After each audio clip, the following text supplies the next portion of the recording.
I was born in Lebanon. I am one of 12 children. I had a family where alcoholism was very prominent. Mental health was also. I was invisible. That's the way that I survived in an alcoholic family where I was spent a life of trauma when I was young, physically, mentally, sexually. And so you have secrets. And so my secrets and my survival was to be invisible. It's a very lonely place. Early on, not having a sense of being, a sense of who you are. And, I really thought God had forsaken me. And therefore, I wasn't worthy. People told me I wasn't worthy. You grow up in a family where it goes on around you, and no one talks about it. I was never going to be an alcoholic, never. I was not going to be that. I was not going to have mental health issues because I saw it around me, and it was one of the reasons why you hid. I was one who held 3 jobs, even in high school. I went to nursing school, got married at 21. All these things in my life that I wanted that I didn't have, that's what I was going to create. I had a beautiful life that was what I dreamed of, getting married, having a home, having children. In my life, when my children were in their early teens, my background came to really haunt me. Somebody came back into our lives that had abused me when I was young. It was one of my big secrets. I just have to say that's where my drink began.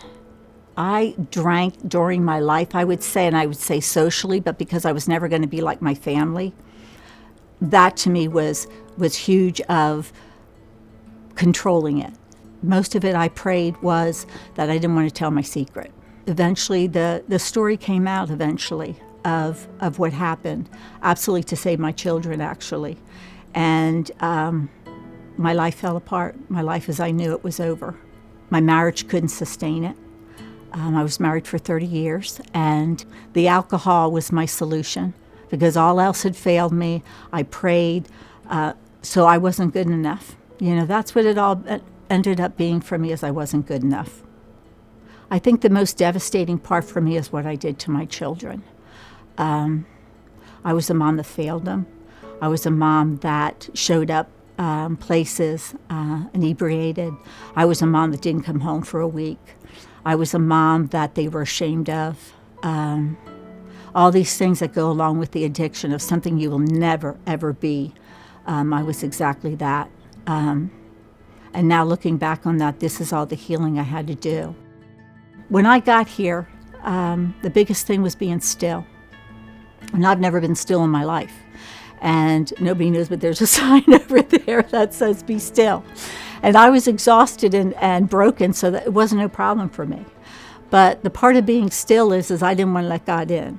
Because being still with yourself, no longer being able to numb my pain, my solution, which was alcohol, and sitting with yourself and the emotions that come with it, the unworthiness, the anger, the resentment. I had so many chains. I call it my chains of bondage, that from a young child I had carried those, and I also added things along the way. And they were really strong when I got here, and I didn't want to let go of them because I didn't know what would happen if I did. When Denise first arrived, Denise was in control. Denise wanted to do what she wanted to do. She knew where she was coming to because her referral source was a great referral source. But deep down, I believe she wanted to do something different. She didn't know how to do it. And she's a planner. So I'm quite sure, and I don't know if this is true, but I'm quite sure she probably had it planned down to the days of how it was going to go until the time that she was going to leave.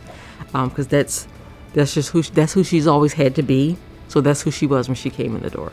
I just have to say the love here, even though you didn't want it. Oh, sometimes, following directions, having a safe place. This is the first time that I really felt safe in a long, long time. Walking in that door, Jesus said, come on in and come as you are. And learning his love and his grace and his mercy. I know that today. I have that in me today. It has been a journey. It has been a great one, though. because you were able to see God do exactly what God says he's going to do in his word. It's not going to always be great days, but he promises that he'll get us through. He says that all things will work out together for our good. So I've seen all things work out together for Denise's good.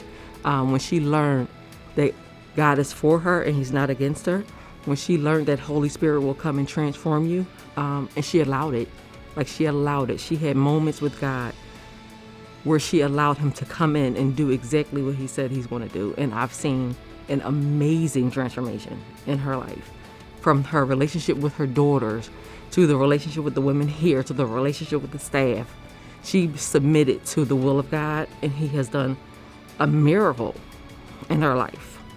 Every person that walks through this door is treated with love and respect, never looked down on. Volunteers, if you want to know the work of Bethesda, look at me. I'm telling you the work. The volunteers come in, they donate their time, they donate money, they donate their resources, clothing, whatever. I'm telling you, God's good works are right in here. And then because of that, I got everything. I had everything I needed. I was able to mentally get help. I was able to physically get help. I'm living a Christ-centered life here, a Christ-centered life. Who could want for more? Who could want for more?